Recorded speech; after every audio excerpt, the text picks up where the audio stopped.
So hi devs, you are also welcome to this new video. আজকের ভিডিওটা ধারাবাহিকভাবে হতে যাচ্ছে পাইডেন্টিক ভার্সন 2 এর উপরে।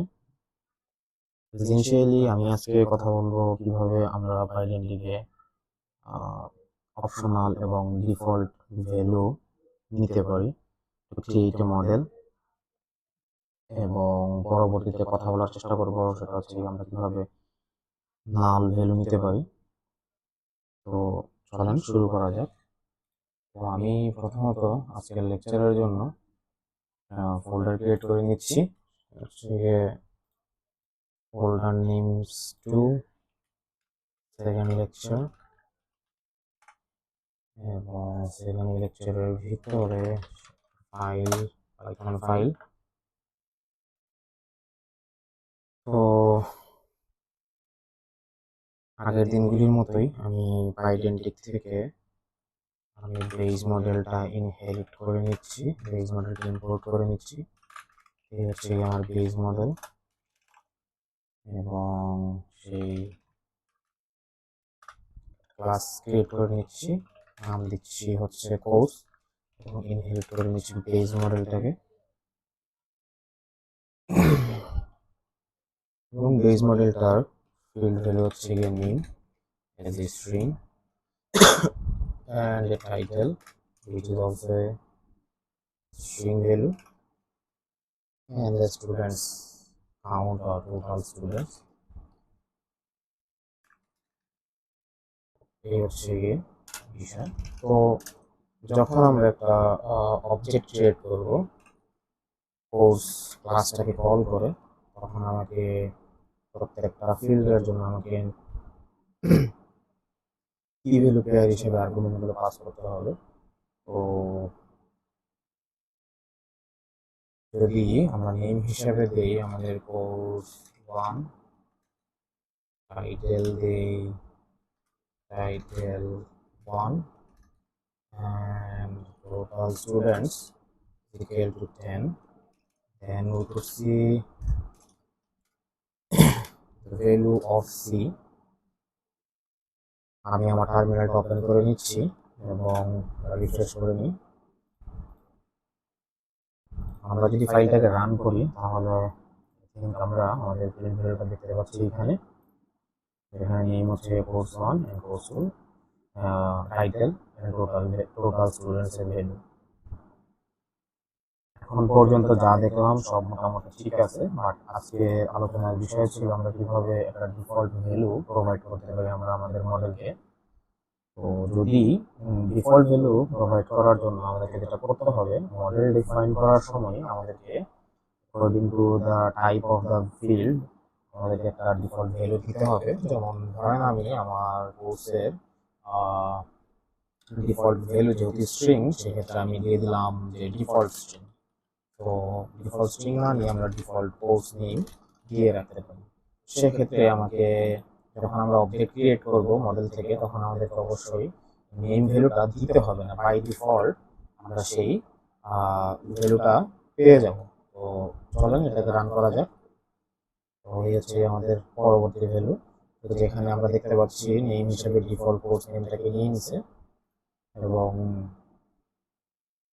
বাকি যে ফিল্ডগুলি ছিল সেই ফিল্ডগুলি এজ ইউজুয়াল যেরকম আমি পাস করেছি সেরকমই আছে। তো আশা করি আপনাদের কোনো সমস্যা হবে না ডিফল্ট ভ্যালুটা প্রোভাইড করার জন্য। এবং এইভাবে ডিফল্ট ভ্যালু ছাড়াও চাইলে আরও আরেকটি উপায়ে ডিফল্ট ভ্যালুটা প্রোভাইড করতে পারেন।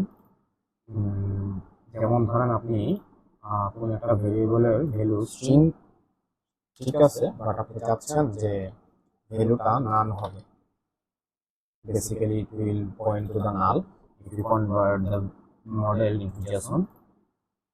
তো যদি আমি এই কোর্স মডেলটাকে ব্যবহার করে আমি আরেকটা অবজেক্ট ক্রিয়েট করি which is called here is as a C, তাহলে দেখতে পাবো এখানে আমরা C ভ্যালু হিসেবে নেম will be none।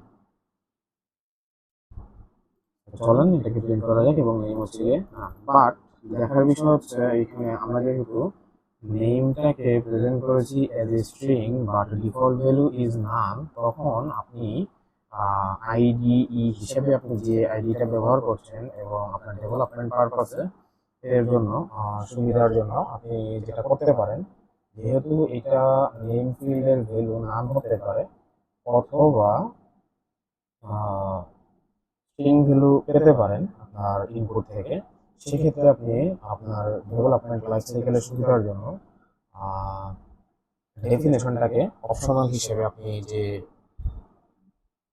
আপনার যেভাবে করা উচিত সেটা হচ্ছে যে আপনি অপশনাল প্যারামিটার ইউজ করে সেখানে আপনি বলে দিতে পারেন সেটা নাল ভ্যালু হতে পারে। আপনি চাইলে এভাবেও আপনার মডেলটাকে ডিফাইন করতে পারেন for optional and null variable. তো চলেন আমরা এই আমাদের অবজেক্টটাকে চেক করে দেখি প্রিন্টে আমরা কি দেখতে পাই।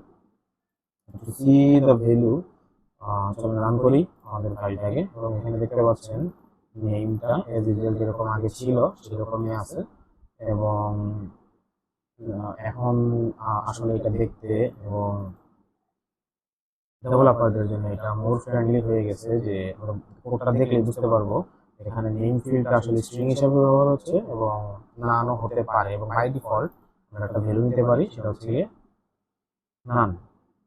ওকে, আরেকটা জিনিস যেটা দেখাতে যাচ্ছে সেটা হচ্ছে আপনি কোনো ভেরিয়েবলে ফিল্ডের নেম লিস্ট হিসেবে রাখেন, ধরেন আপনি এখানে কোর্সের আরেকটা ফিল্ড রাখছেন যেখানে কিছু এক্সাম্পল হিসেবে আমি ধরেন এখানে স্টুডেন্টসদের আইডি গুলা থাকবে, সেক্ষেত্রে আইডিটা যেটা হবে সেটা হচ্ছে অবশ্যই একটা লিস্ট হবে অফ ইন্টিজার টাইপের। তো বাই ডিফল্ট পাইডেন্টিক যেটা করে সেটা হচ্ছে গিয়ে এই আইডি ফিল্ডের জন্য সে আমি যদি এখানে একটা অ্যারে ফিল্ড ডিফাইন করে দিই তাহলে প্রতিবার যখন আমি একটা অবজেক্ট ক্রিয়েট করব তখন সে আমার জন্য একটা এমটি লিস্ট অ্যাসাইন করে দিবে এই আইডি ভেরিয়েবলের মধ্যে। তো যদি কোড বেসটাকে আমরা আবার রান করি তাহলে দেখতে পাবো আইডির জন্য সে একটা ডিফল্ট লিস্ট অ্যাসাইন করে দিছে আইডির মধ্যে। তো এই ছিল আজকের video about identic and how we can define optional and default value, also how we can define none. তো আগামী ভিডিওতে দেখা হবে অন্য কোনো টপিক নিয়ে আইডেন্টিটির। ভালো থাকবেন সবাই।